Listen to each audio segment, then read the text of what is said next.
All right, I'm going to call this meeting of the Coventry Technical Review Committee to order. It is Monday, September 15th at 1:35 p.m. And we're going to go through the agenda in order. First order of business is call to order determination of a quorum. There is a quorum of the TRC present. Next is emergency evacuation plan. We're just going right out that door, right out the building. Next is approval of the minutes.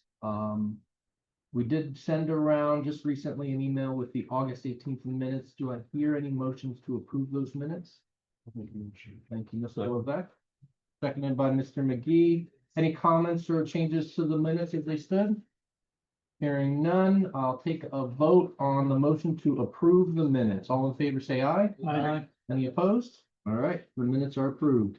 The next item for business is comments and discussion on Storage 5 Coventry. This is for comments to the administrative officer.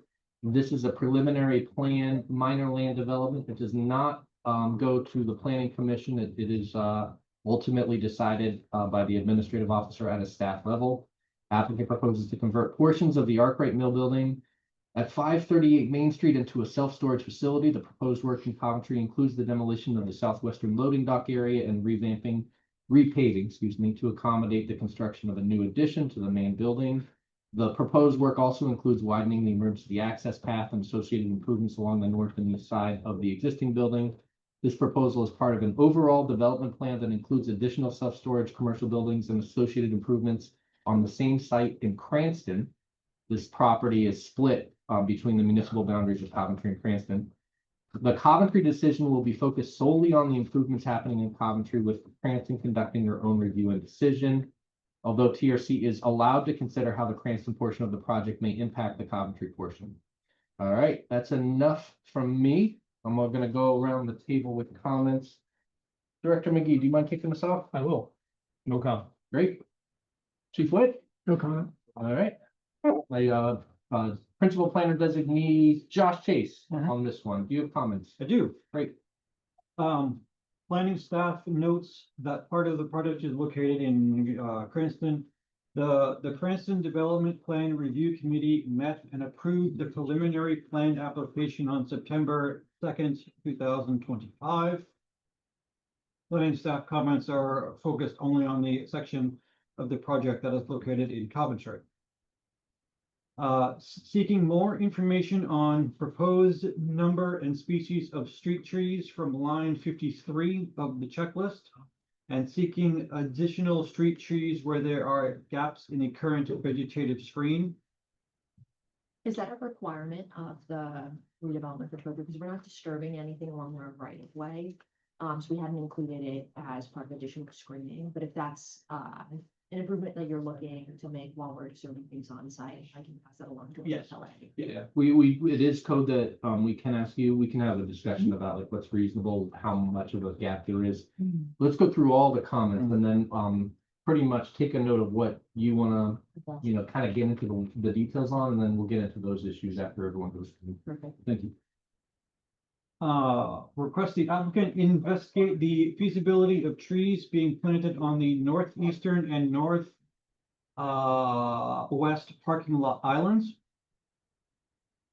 Replacement of the chain link fence with barbed wire along the full roadway frontage, with a fence that matches the wrought iron fence across the street.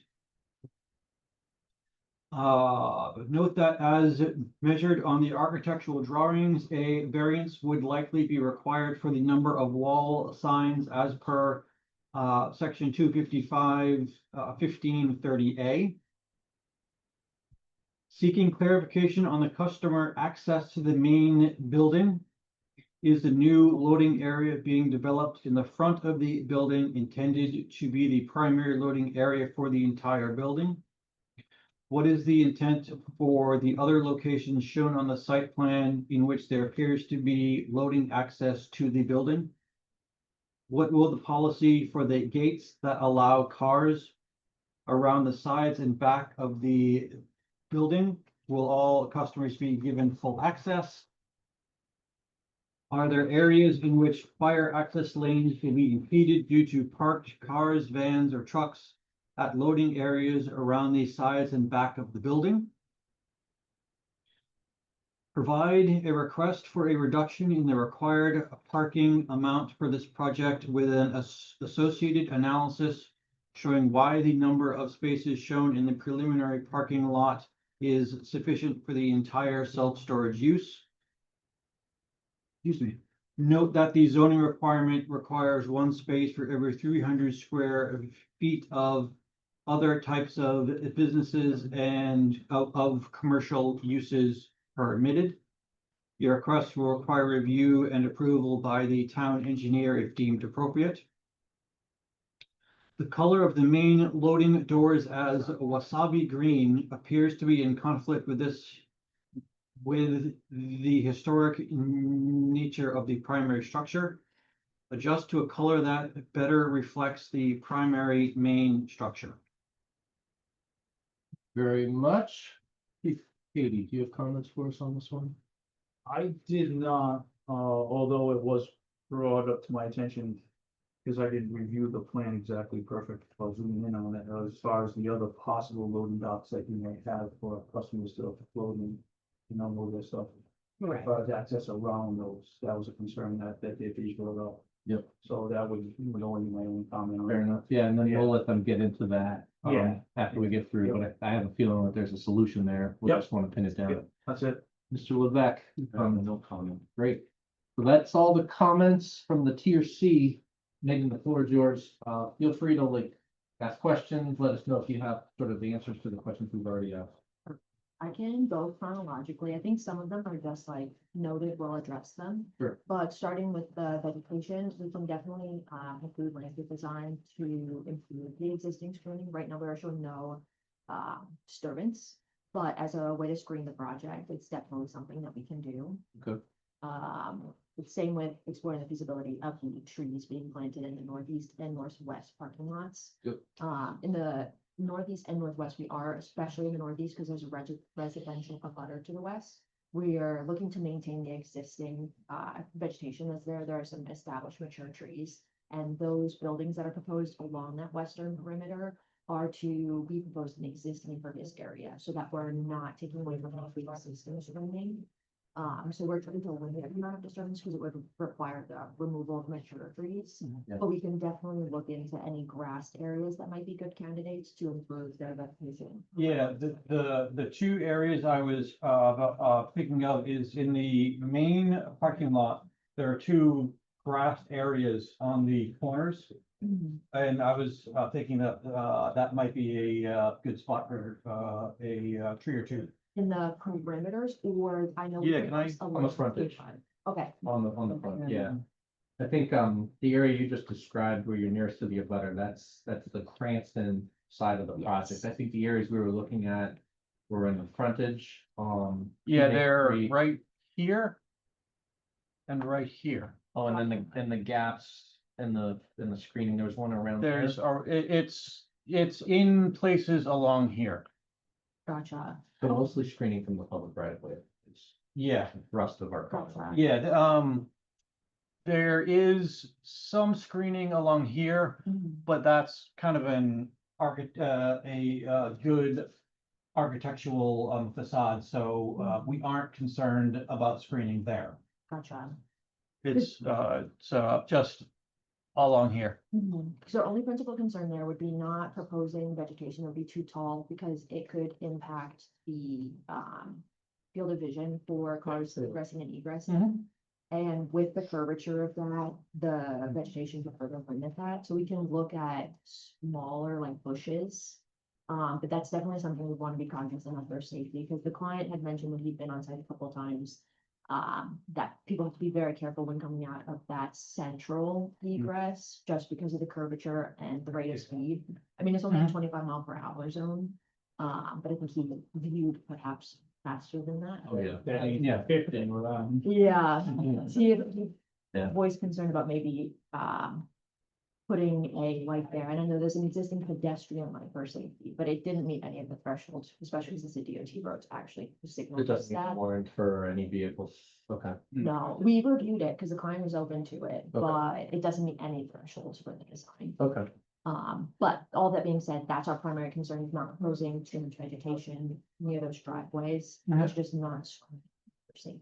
Yeah, I think we get Okay. that. I agree that the sightline issues, probably the safety is the bigger issue. But I think we'd love to see where there might be a tree or be able to continue some screening that's set back far enough around away Yes. from that point of vision. Like in that central one directly in front of the principal existing building, like in that existing green space, or, You know, that's where, are you talking about in front of the main building? yeah. Are you talking, so I think she's talking about there. Here, that To would be honest, I mean, that's where, we don't, you're not doing work in that area. We didn't see it as a need because truthfully, it's a good looking building from the front. Mhm. We were gonna be able to just say you can have pre-existing non-conforming conditions there and not be pushing for street trees there. Mhm. It's really more, you're doing some work in the parking area and obviously a lot of buildings, that are probably not gonna be quite as attractive in the parking area. I think that's where we kind of wanted a consistency on the look from the street. At the end of the day, you got a lot of screening there already. Mhm. So part of it is just where we could fill a couple of gaps, and I agree where it's safe and does not block, the view on sightlines. Yeah, we'll definitely explore that with our LA, because we have an LA on the team. Sure. That'd be great. Thank you. And then there was question about replacing the chain link fence, which has barbed wire along the roadway frontage, which I do understand visually is a bit of an eyesore. I can review that with the owner. I know we had talked about that with the owner at the beginning of the project. But the reason that he wanted to maintain was for security purposes, to deter theft, especially with all of the exterior storage access. So I can review that with him, especially if there's just places along the frontage where we could utilize that as opposed to the barbed wire to detract or add to the visual. So I'll review that, but just that context to why currently we're showing the fence to remain with the barbed wire is just security, based on his experience with other self-storage that they own. Interesting. Yeah, no, we'd be curious to hear more after you get in touch with them. Clarification about customer access. So, customers will be given key card access. All of the fencing has key card access. Good. The primary entrance is the central one along Main Street where you have the big striping for fire access and the new drive-up loading. In the bottom section nearest Main Street, that little area where there's handicap parking and Yeah. accessory area. That's where all the customers will be directed to go. That's where you can see like the leasing office Yeah. and rent. Yeah. So that's the. Your office primary- is somewhere near there. Exactly. That's the primary entrance. Yep. And then once you are an existing customer, you can go through any of the gates. Yep. So that's kind of the thought process there, but the existing loading docks will also be maintained for customer access so that customers don't necessarily have to walk all the way through the building through one choke point at the front. Yep. So all of that existing, loading dock information for the most part is gonna maintain. There are a couple that are being closed. That's easiest to see between the demo plan and the layout plans. We identified with little arrows, with LD, and if it's in bold and LD and you don't see it disappearing on the site plan, then it's to remain. Yep. So a lot of those loading docks are being, preserved in Yep. the existing condition to be Understood. closed. So customers are encouraged to access the building through drive up for any of the new buildings in like the darkest orange. Those are all drive up access. Yep. And then around the building, there are a couple areas where they can pull in. And then not to jump forward, but with that being said, we'll make sure that 20 feet is Yeah. always maintained around the building for emergency access. Because we do not want to encourage any parking against the building that would impede fire access. Yep. So we tried to only make those access points in pull-in points. So there should not be anywhere where customers are encouraged to like double park or park in the middle. I was thinking like perpendicular parking, like on that, northeast loading dock. See it like if they were to back in, is that a loading dock style or is that just This one here? inside the building? What is that? No, that's just a walkway. So Okay. there's no parking proposed there. We can put signage that says no parking. We can add additional signage to clarify. I mean, that's a good example. So that's like on the far side of the building, right? Mhm. If someone had a unit over there, it's a big pain for them to try to like move in and out through the doors on the other side. Yeah. It's reasonable. in a self-storage facility, you want to try to give people the access point that's closest to their unit. I think all we want to make sure is that if that area, that roadway beside it, is it wide enough so that you can have a pullover area Yeah. and then 20 feet, and it might be that what we need to do is a striped 20 feet of fire lane. That way, if someone wants to gain access to their unit, they kind of have an informal pullover space, which I agree, you don't need parking spaces everywhere for these things. Yeah. I mean, people have a big moving van, they pull up to the door, these things are usually less formal than a formal parking plan.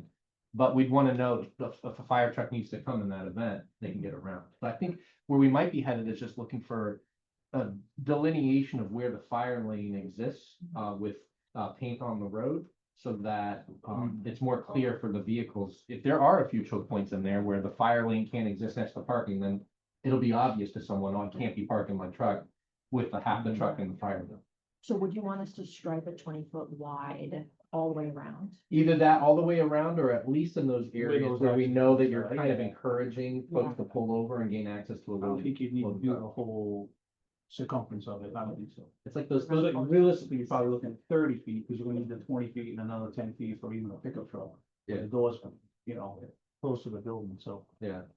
I mean, I think the idea. In those areas, that'd be a good idea to strike at 20 feet, you know, from what, let's say that outer edge, whatever that's gonna be, grass, 20 feet over, have your fire stripping there, and then there's another 10 feet for people who put it inside the building from the. Yeah, Yeah, I think it goes without saying, I mean, like, the key card access will need to have the ability for fire to have access to all of that. And, of course. but yeah, I think that covers, if Mm. you are willing to put the striping in those areas of concern, Mhm. then I think that covers. Yeah, because our concern would be somebody deep into that building, loading their unit up and their vehicles blocking the road, and there's an incident going on, and we're all stuck out on Main Street.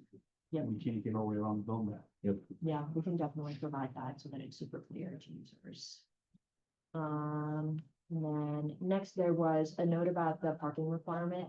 We had utilized the ITB standard for self-storage. It had been approved in Cranston, and just also based on the owner's historic usage, they haven't seen a need for a 1 for 300, so we Oh. could put in that request. Just because we wanted to minimize expanding any impervious area. As a result of the project, we restored a lot of existing impervious to pervious. So it's actually a net improvement in terms of impervious from pre to post. And so that was our main goal, to not have this look like a sea of pavement, both for a stormwater management perspective and a visual perspective. That being said, I think we probably then will submit that paperwork. Because it looks like if we do not provide 1 for 300, we need to make a request. Yeah, and the good thing about how we handle it in Coventry is that you don't need a variance. We get it, self-storage units, you're already showing way more parking than you need for this building. I mean, the parking area in the front that you've sort of created, I'm sure that it will largely not have cars most of the time. Well, so that parking area where it's a lighter gray, we're actually not proposing new pavement there. That's just It's great. just restriping, Yeah. exactly. Yeah, and that's fine. I think you're certainly gave us way more. Oddly, we have just a process where if you require parking that is less than what the code would require, our code doesn't call out self-storage, so it just tells you to park it like it's an office. The town engineer has the ability to look at anything you give him as in terms of a request for reduction, and to consider that and to bless that without it rising to the level of dimensional variance, which is basically just an exchange of paperwork. You give him some background on why self-storage doesn't need, hundreds of parking spaces, which is very reasonable. And then he'll offer back sort of a consideration of a request. So you're gonna be requesting to reduce to whatever number you have, which I'm sure you've got, what do you got, like 100, 200 parking spaces on there? Yeah. More than A little sufficient. less than 100, but still much more than the ITE standard for Oh, self-storage. no, yeah, well, you would get it. Perfect. I mean, these units have like, what, the average after they get loaded up and used is everyone visits their unit an average of maybe twice a year. Yeah. So you've got like very infrequent times that people are coming. Yeah, and it's never peak hour, Yeah. or it's rarely peak hour, I should say. Yeah. And so would that be a request to be put in with a memo summarizing how Yeah. the project? You Okay. can literally just write it. It can be a half a page, which just says, here's the use, here's the amount of parking we're providing. Here's the amount of parking. If I was to use your code, that would be required. We think it's reasonable. And requesting a reduction to the parking requirement for this project. And then we'll respond to that. That can be done at a staff level, and it'll be something me, you, and the town engineer we'll review just to make sure it has what we need. Perfect. And then the last note was just about the color, and I can absolutely pass that along to the architect, and it should be super easy.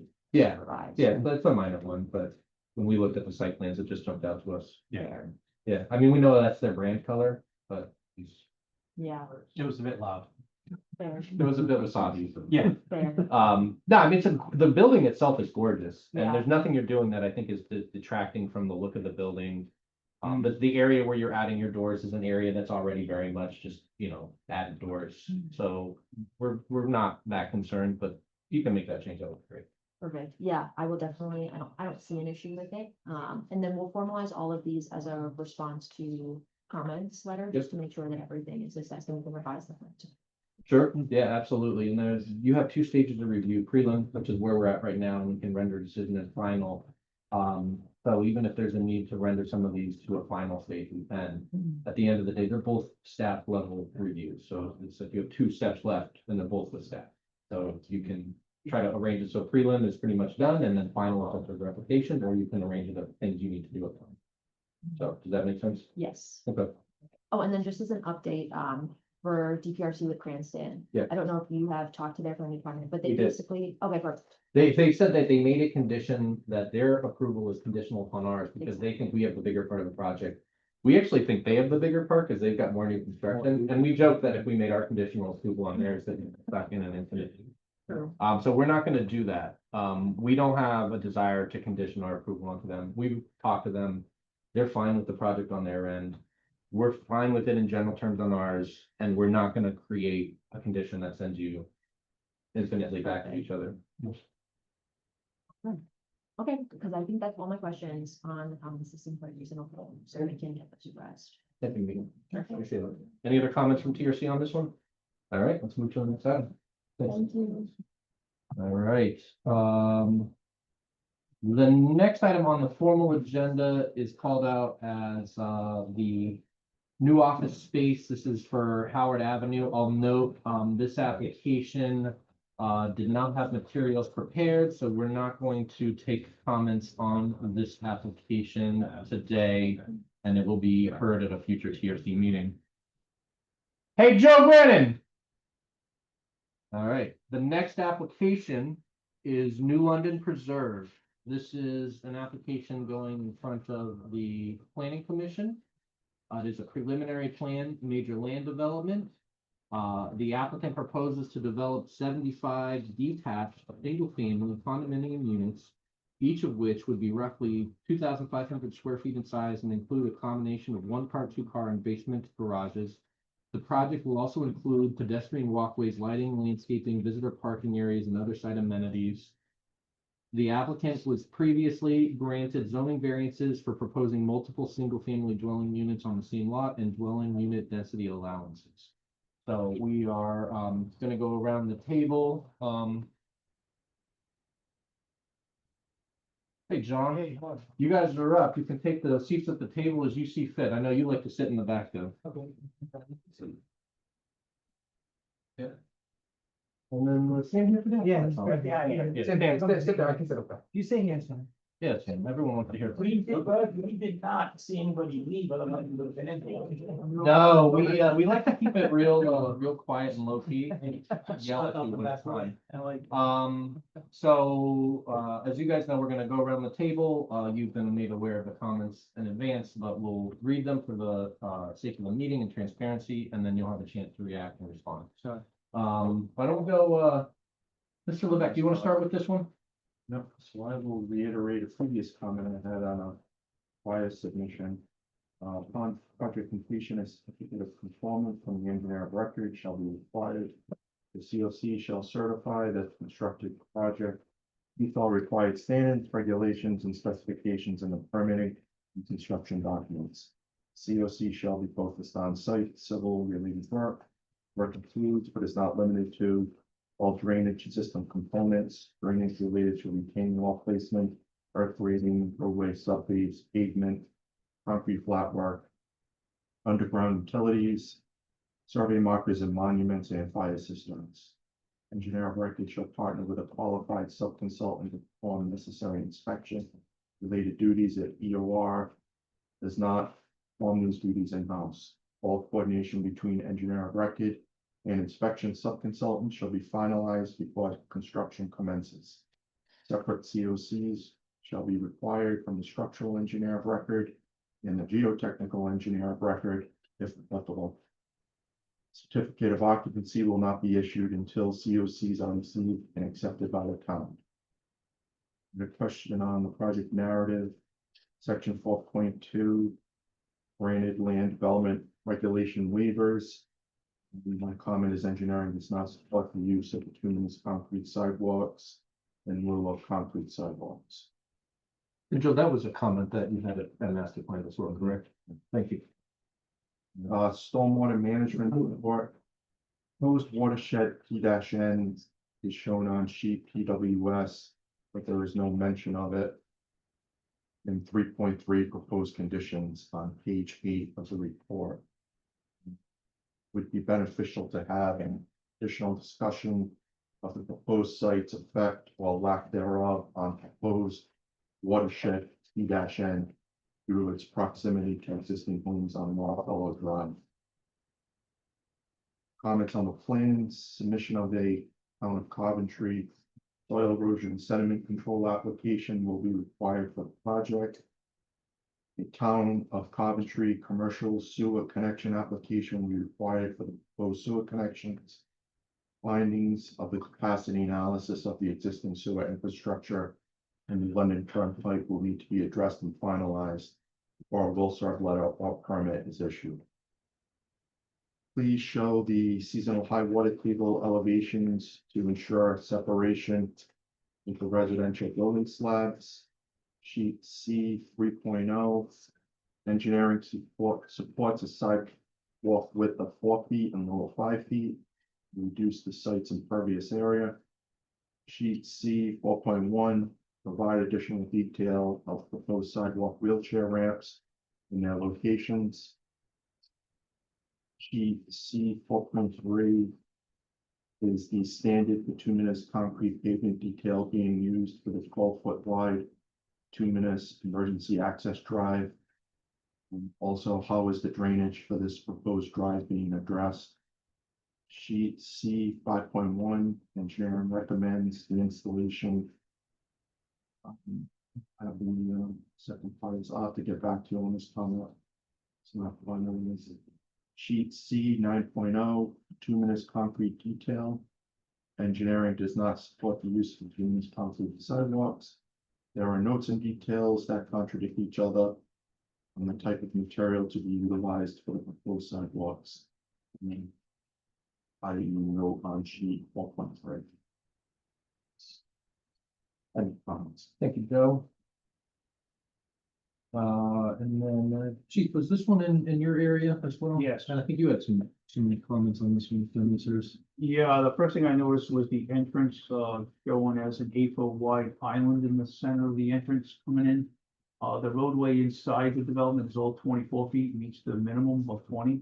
But going out at the entrance, there's an 8-foot wide center island, which reduced the sides, according to the plan, look like 16 feet. So You're looking for 20 feet at we're looking minimum for 20 on feet both at or at minimum. one? On both, You on want 20 entrance feet and on exit, both. correct. They had a couple, with, in my notes, the roadway should be a minimum of 20 feet wide on each side of the island. If available, overall width is limited, suggest reducing the width of the island to obtain the 20 feet on each side. And also if the island is set back a little further from the London Turnpike. I didn't see that measurement exactly, but it just allows trucks to make that swing if you don't have that island coming right out close to the London Turnpike. And number 2, the hydrant placement looks to be sufficient. We went over that with Steven. Other than the water flow for the fire protection must meet the requirements for the buildings being proposed. That's it. Great. Principal Planning Designee, Mr. Haggerty. Planning staff notes that the New London Preserve received conditional approval for dimensional variances in December 2024 for proposing multiple single-family dwelling units on one lot and increasing the density of the property to construct 75 units, whereas 74 are allowed by underlying zoning. Planning staff notes the applicant sought and was granted approval for an administrative subdivision in March 2025, which conveyed a 0.09 acre AP 8 lot 1 to AP 16 lots 133 to ensure clear site access for the proposed New London Preserve development. AP 8 Lot 1 is also the subject of a 3-lot minor subdivision called Horizon Lots, which received final plan approval in September 2025. Per the preliminary plan approval, Horizon Lots applicant installed new sidewalks along the subject parcel's frontage on New London Turnpike. This partially addresses a previous master plan condition of approval for New London Preserve. 4, the applicant shall construct a small section of new sidewalks to connect the recently constructed sidewalks from the northern terminus of Horizon Lots AP8 Lot 1 to the existing sidewalk network in front of 2050 New London Turnpike, the immediate abutting property. 5, the applicant is not required to submit state and local permits at this stage of review, but will be required to submit them at final plan. Per recently adopted state law 45-2339, state and local permits for major land developments and major subdivisions will now be required at the final plan stage review as opposed to preliminary plan. And question for the applicant, what form of approval will this project require from the town of East Greenwich for the emergency access roadway on Crumpton Road? You? Chief Witt? No comments. All right, Director McGee? Yeah, the only comments I have is basically been reiterating what the town engineer indicated, and that was that there's an existing stormwater drainage issue with the abutting subdivision, Longfellow Drive. It shows on your plan that nothing's being done in that northeast corner, but there's already an impact, and we're hoping to see some type of mitigation.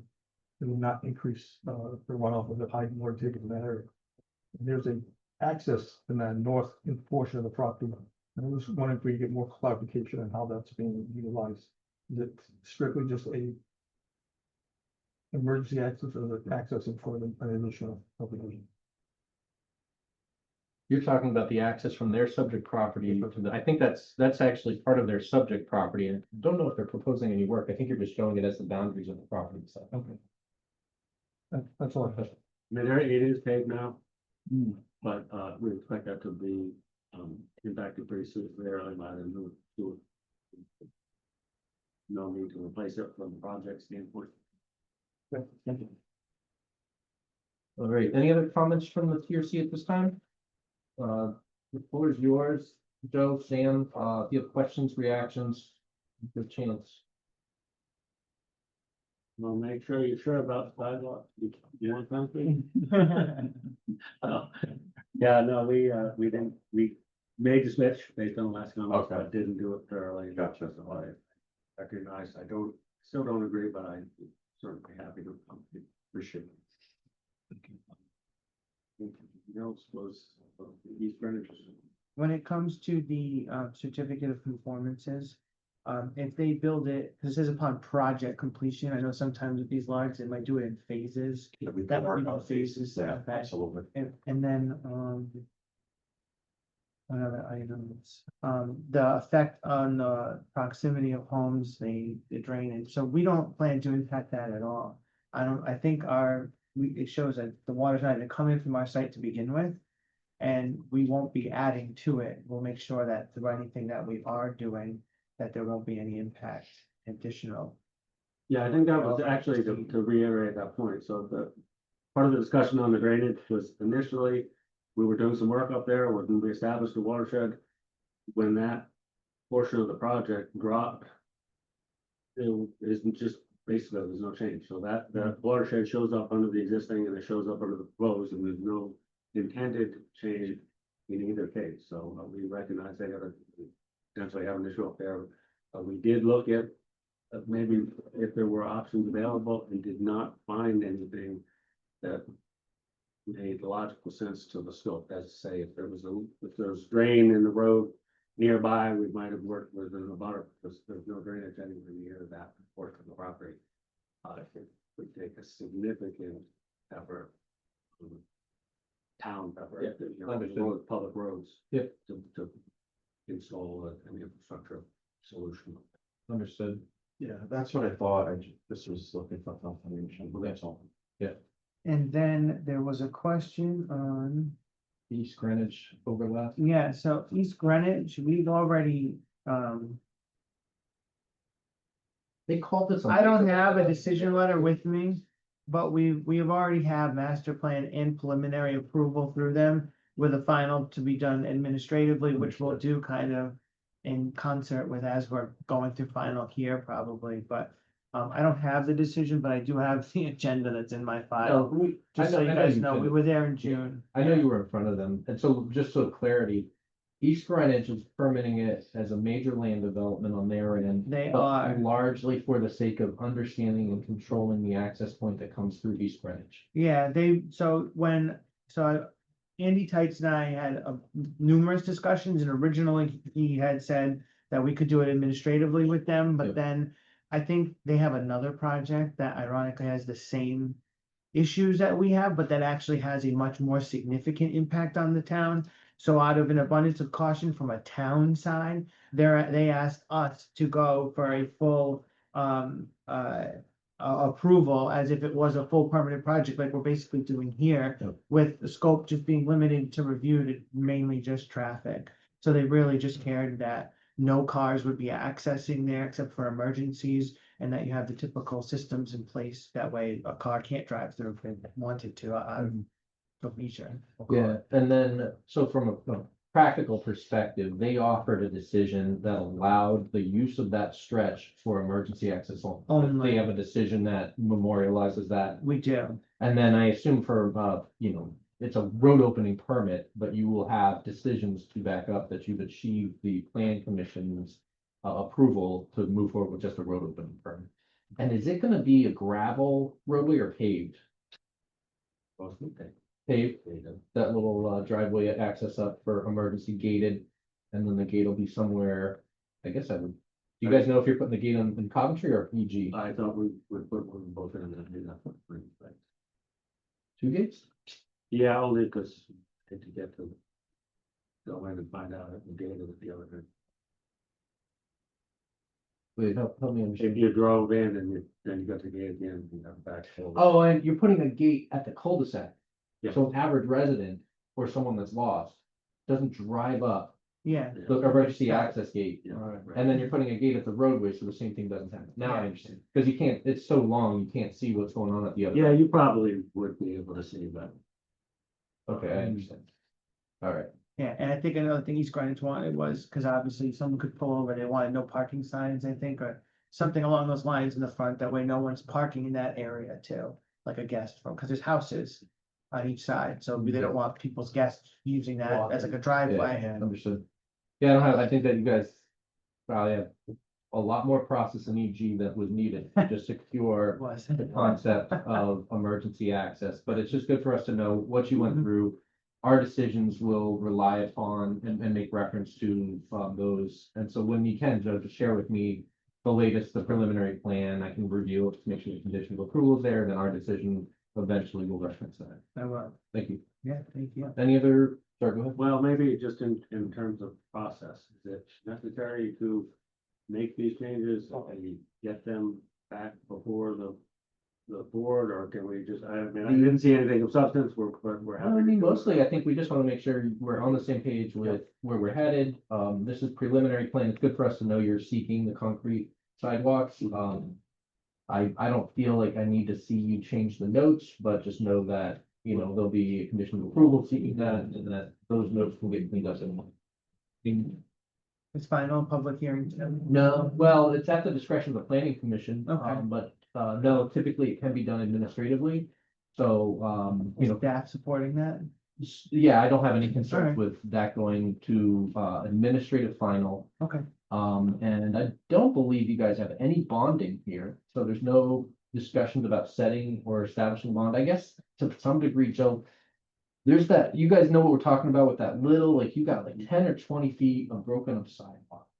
There might be a need to have some sort of minimal bond, because that would be work, I would assume, in the public right of way, so we may need a very minimal bond for you guys to do 10 feet of sidewalk work, which is really just to make sure that at the end of the day, the sidewalk that's already been built in front of Horizon adequately connects to the full sidewalk network. It's really minor stuff, and that's something that we could handle if we need to get a quick estimate from you guys and set a bond and handle that at prelim. That way we have all the steps built in. And that's actually something that's dawning on me, Joe. We didn't have a bond for this until I realized 10 feet of sidewalk, and you and I can talk about the best way to do that. It might be that you guys agree, we don't want a bond for it. We'd rather construct that prior to final plan on this project. Okay. Well, let's have an offline discussion on that. Right. But yeah, other than that, I think, I don't see a heavy need for any design changes to the plans prior to those preliminary plans. That's great. In front of the planning commission, and you'll be in front of us next week. So for the sake of the record and anyone that's listening, this will be in front of the planning commission, September 24th, 6:30, town hall for the planning commission's review. And also, that bond you're talking about, we're also looking for that the incorporating where that actually intersects with Northern Turnpike. There is no damage or integration into our road by your driveway, so that bond that you're talking for driveway should also include any infrastructure work in Northern Turnpike also. Gotcha. So as they create the improvements to come onto it, anything. As we're plowing Northern Turnpike, we don't want to have it, we're not going to take out part of the island, it's that too far out, so. That makes sense. Yeah, and we can talk about how we want to handle that, whether setting a bond, whether you guys are more comfortable handling it as like a build Okay. situation. It's very minor work, so. Right. Yeah, but let's talk about that within the next day or so. All right. For whoever. Sounds Does great. that sound good? Didn't see you there, speaker. Yeah, what you need from the back. That's all right. All right. Thank you all for your time. We appreciate You're your welcome. review. Thank you, guys. Thank you. Thanks. All right. So moving on to the next agenda item will be the Hartsig Barn ADU. This is for comments to the planning commission at next week's meeting, an accessory dwelling unit with associated dimensional variance. The applicant proposes to construct a 1,315 square foot, one bedroom accessory dwelling unit on the 32-acre subject parcel, which will serve as a multi-purpose seasonal use structure. The applicant seeks a dimensional variance for maximum unit size, as the proposed structure will exceed the maximum allowable floor area. ADUs that are not allowed by right shall utilize the Unified Development Review process and must be heard by the Planning Commission per zoning code. So this is a small scale application, but because it needs the variance, that's why you're going through our process. Let's read comments. I think we're gonna have a lot of no comment, and I think Dennis, you'll have some substantive comments. And before we get to them, I'll just note the applicable fire district is Western Fire here. They did not attend the meeting, and they only had one comment, which was that they do believe the ADU should be accessed by a gravel driveway. It wasn't clear on the plans if you guys were seeking to build a driveway out. We noticed deep into your property. They just want to know that they could get a fire truck there or an ambulance if there was ever a need. It does have. It does have Going it down, now. going down to the pond. Yeah. And then left into where you're gonna go to you. So it's a tote road right now. I'm. Okay. So we're clearing a road, making it wider. Right now it's 16 by 12, gravel floor, equipment. We just asphalted our driveway and we're not bringing concrete trucks in to do that work or anything else. So we're expanding it to 20 feet wide, 16 feet tall, so I can get concrete trucks in there. And we thought, this is the only access. We have a boat ramp and a bunch of stuff. It's the only access down the pond, really. Easy. So for the fire truck to get down there to suck water out of the pond, we ought to just leave the road. So we're improving it for the purposes of construction. It's off narrowing, right? Off narrowing. And does that get to the area where the improvement is, or would you just create a little tee off of that existing drive to get to the actual ADU site? So the ADU is on the tote road and the tote road continues down to the dock. Okay, So yeah, I think. it's an open field, so the truck would have no problem, the concrete truck would have no problem, excavator. Yeah, no, that sounds like it's not gonna be an issue. I think fire just wanted to know there would be something there sufficient for fire apparatus, so. Sounds like, we didn't see it on the plans, but it sounds like you've already gotten ahead of that. Well, we didn't, we looked at where we thought we were gonna bring trucks in, I'm like, I don't wanna bring heavy trucks in on new asphalt, and it's a hard turn. Yeah. I have to take out some trees, so I Okay, would just improve what's there and make it look. One of the reasons I wanna make it big and impressive is then all the people come for hunting and everything else, and they park there and. You know, so we're trying to make it a little bit more protected and a little less visible from the road. It's about 800 feet from the road. yeah, that's right. Is it on the property, correct? Yes. On. It's on. Down Yes, yeah, down in the front? yeah, that's his property, my property now. Yeah, I cleared that field 30 years ago. that 3 acres, whatever, out in front of his house. Yeah. I figured that's where you're gonna put it. Yeah. That's a beautiful spot. Yeah, what it looked like on the map. It's just a But I'm long finding road, this a driveway, long put the run, leg right into it. Yes. a long run from the pond Down over around to the the house. Yep. Yeah. Or on the bond, that's how we pull the wood out, but then you can go down the other building. So I think we're gonna have fairly minimal comments. We'll start this way. Director McGee, any comments? No comment. Chief Wood, any comments? No comment. Designee Haggerty, I know you have comments. Number one, the applicant seeks a dimensional variance for a maximum unit size as the proposed structure will exceed the maximum allowable floor area requirements. The applicant is seeking an ADU at 1,315 square feet, where the maximum unit size for a one-bedroom ADU in this case is 900 square feet per zoning code. This represents an approximate 46% increase above the maximum floor area requirement. Number two, the subject parcel is abutted by two wooded vacant lots that are part of the Farm Forest and Open Space Program. The property abuts Arnold Pond in the rear. Three, the proposed location of the ADU on the subject parcel is situated over 780 feet from the public right-of-way narrow lane and will not be visible from the street. The proposed ADU will also be located 200 feet from the rear property line where RR5 or residential requires side setbacks of 35 feet. Four, the proposed height of the ADU is approximately 24.5 feet, which is less than both the average height of the principal structure at 27 feet and the height of the alternative dimensional standard of 25 feet per zoning code. And five, the planning staff seeks clarity about emergency vehicle access to proposed ADU as well as specific information about the quality of potential driveway improvements, which I believe we Yeah, discussed already. we basically received that information just now. Actually, it was in Western Fire. so Western, yeah. And then Engineer Levesque. Yep, submission of the town of Coventry soil erosion sediment control application will be required. Provide calculations for the sizing of the dry well. And any retaining walls over 4 feet require an engineering design. Great, that's all the comments. Do you have any questions or feedback? So I've read the soil erosion and sediment control plan. That's usually put in place during and post-construction to make sure that we're not affecting water movement into drains and gullies and whatever. This is a hunting cabin in the woods and 20 acres. Why do we need to go through? I mean, that's pretty involved. It's got like emergency contacts, silt fences and stuff. No, I can go through it, but it was very basic.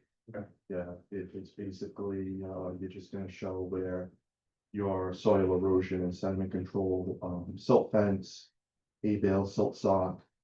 And, I need a stone construction entrance, just so you're not tracking any mud, onto the roadway. That's it. Okay. Yeah, it's very basic. So I read through some of the examples. Yeah, no. I'm like, I'm not laying asphalt, I'm not creating impervious surfaces. So when you're dealing with larger projects, especially commercial projects, and you stuck. And neighbors. Yeah, no, it's pretty straightforward. I'm the architect on the project and we're working with Dupree Engineering. So he has that, not a problem. Obviously, he can get that. Just hadn't, gotten to that point yet. And then calculations for the drywall is also not a problem. Off the cuff on the phone, he was like, it's about 60 square feet. But he'll Yeah, I provide noticed visual. he did size it. I just want to Yeah. see that the calculations. And then for the retaining wall, also not a problem. I think there might be one that's close to it, so we'll include an engineering spec for any to cover. Perfect. Okay, Thank you. any other questions or feedback? That completes it. We will, you'll be heard at the Planning Commission next week, September 23rd at 6:30. 24th, thank you. Okay. September 24th, 6:30. Thank you. You're welcome. Can I ask a question? Sorry, I didn't realize we were going to Dennis. Is that fine? Yeah, no, Okay, please. thank you. To talk about the size of the ADU, I do understand that it should be 900 feet. One of the things we were going off of was more the barn historical, heritage that their family shares throughout. And that we could have made it a 2-bedroom to get closer and, scrunch the numbers, but it was really about kind of the overall look of it on the property and the scale and everything. Does that align with what you anticipate? Right. Go ahead, Dennis, give it a shot. What are you asking? Like, is that gonna align with what you think that they will approve, I guess is. thought- I'm gonna let you see what you can do, Dennis. Disapprovable as they put it, what I is think your so, comment? but it's up to the planning commission, Okay. right? That's a good Especially, answer. I understand. That's a good answer. Again, Now, I don't, with staff does not have any concerns. Let's just go to 2,300 feet and call it a new house. Well, I mean, I know, that's what. On the- Okay, great. No, you're allowed an ADU by right. Staff don't have concerns in this case with the size. But ultimately, the planning commission has an ability to review it and they'll be hearing, so we'll see if there's any concerns. I would note you're surrounded by protected open space and forested areas. It will not be seen by abutting properties. It will not be seen by the street. So we understand that. Thank you guys, thank you. All right, appreciate it. People see it now, it's south. It'll be beautiful. No, Oh, I've been there plenty of times, but I'm fine, that's nice. it is. All right. Thank you guys, appreciate it. So the next item of business Yeah. will be the Marinaro. How do I pronounce that? Marinaro? Think so. All right. Marinaro, I guess. That's good, Nolan, but Marinaro ADU for comments to the planning commission, accessory dwelling unit with associated dimensional variance. The applicant proposes to expand and convert an existing shed in the front yard into a 1,024 square foot, one bedroom ADU on their property. Applicant seeks a dimensional variance as the ADU will be placed in the front yard. The ADU will also exceed the maximum allowable floor area and height requirements. Again, ADUs that are not allowed by right shall utilize the unified development review process and be heard by the planning commission for our zoning code. So let's go around the room again. I think we have not many commenters. Mr. Levesque, do you have any comments on this one? Yeah, I just have one regarding the submission of a town soil erosion sediment control application that we required. You.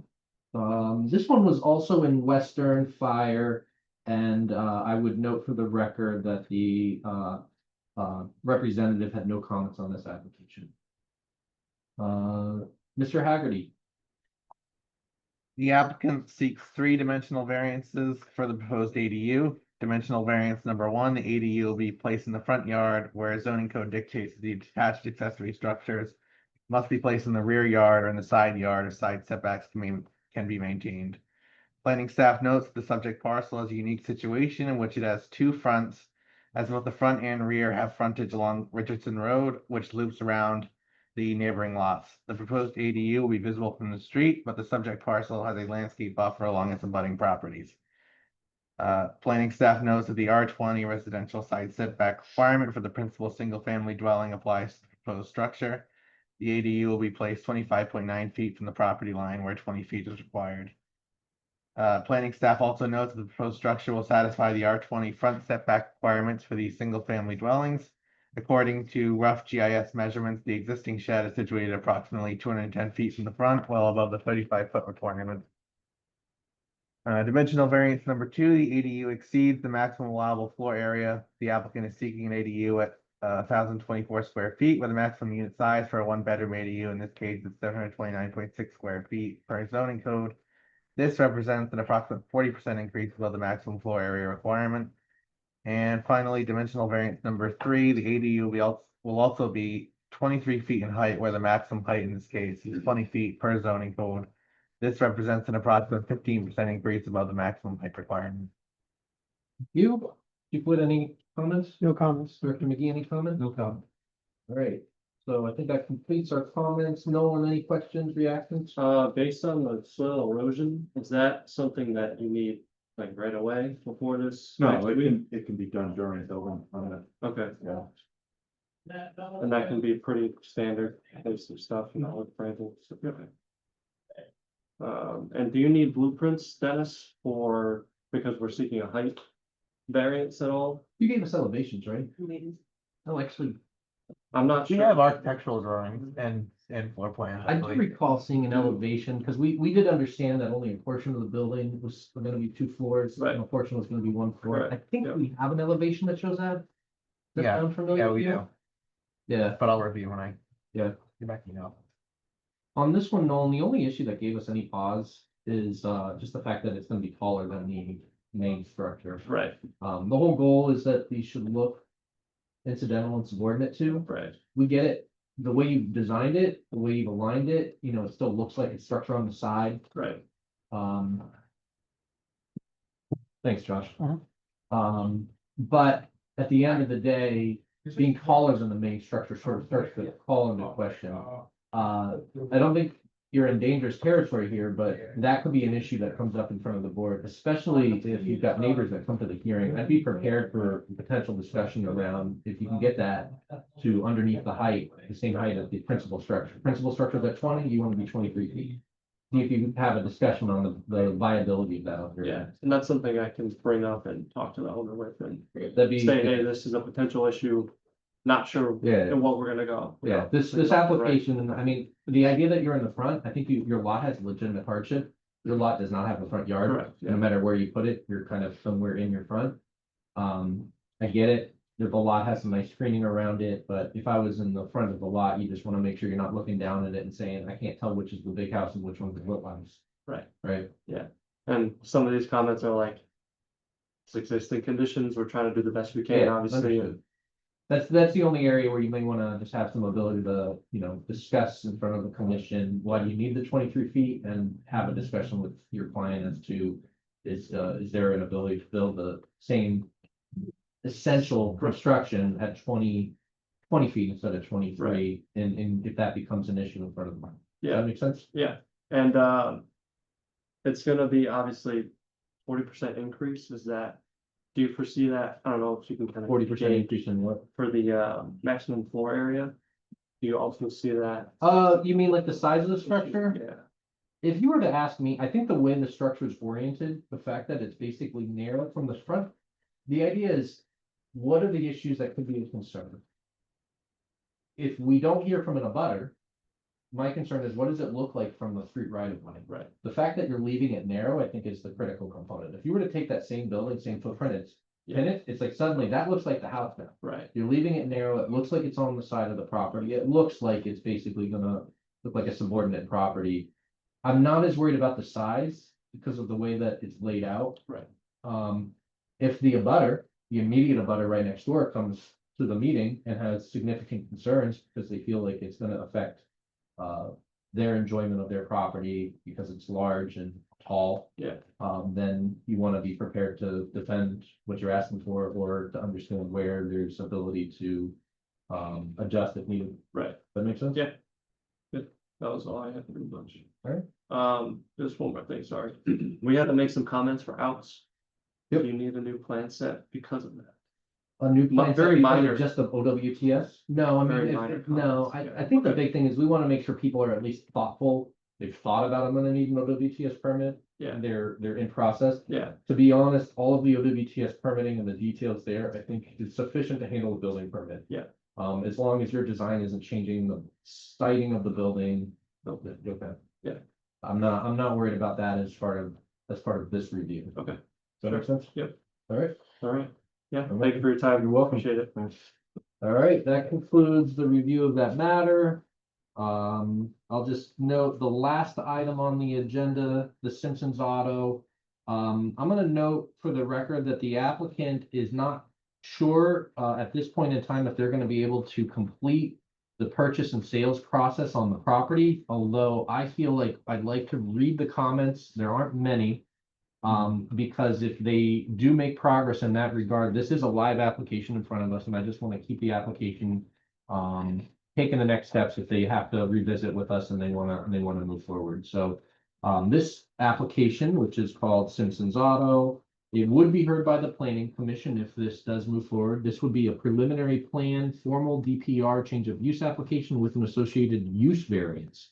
Applicant proposes to open an auto repair facility in a pre-existing 4,000 square foot building on a 0.8 acre parcel. A formal development plan review application is required on a change in use that requires zoning relief. The use of general automotive repair, automotive auto body shop is not permitted in the industrial zone. Thus, a use variance is required, and therefore the project would be heard via unified development review. Right. Why don't we start again over here? Director McGee, any comments on this? The only comment I have is that I don't understand why this type of use would not be allowed in an I2. Seems that we try to get it out of the neighborhoods and put them in industrial use. Yeah. So that's my own comment, that it probably does fit the I2 than more so than not. I don't disagree. It's just where our code's at the very moment. But it's changed. Yeah, lots to bring to the city council, or I'm sorry, the town council, and we will, I think I don't disagree. I think that industrial zones are a fine place to do auto repair. This is just catching us at a time when the code doesn't happen to allow it. Chief Witt, any comments on this one? No comments. Designee Haggerty. Oh, this is designee Chase. Yeah. Any comments on this one? Yes, planning staff notes that this formal DPR change of use includes a use variance, which elevates the application to unified development. The use variance is due to the fact that general automotive repair, automobile body shop, automobile washing shop is not a permitted use in the I2 zone. Note that there are several pre-existing non-conformities for the location of driveways, the distance from the property lines, and distance from each other, which are allowed to remain. Note that the dumpster on the west side of the property shall be enclosed and placed in the rear of the property as per 255-1200H. Staff remind the applicant that they will have to apply for a sign permit for signs placed on the property as per Article 15 of the zoning code. All right, was this in your area, Chief? Do you have any comments on this one? No comment. All right. No I have no comments, comments. no comments from the town engineer. That completes all the comments on this matter, and that does complete the PRC agenda for today. I will consider this meeting adjourned. And do you mind turning off our recording, please?